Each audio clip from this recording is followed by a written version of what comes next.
Hi, it's James here from Greenwood Street Contractors. We're here at Foxhills Golf Club in Ottershaw, Surrey,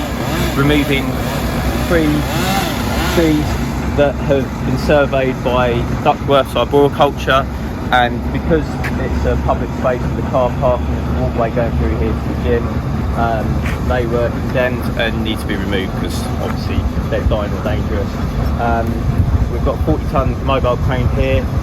lowering the pieces down. We've got Quentin up there doing the cutting, and then we've got our Bosch 1900 grapple saw here processing the material straight through the Moorbach M20R chipper into the back of our truck, and then all the oversized timber that doesn't fit through the chipper, we're going back to our Chobham depot this evening to be broken down with our Westec W1350 log cracker, and then that's all going to be processed tomorrow morning and sent straight back down to the port of Shoreham, where it's going to be exported over to Europe for biomass.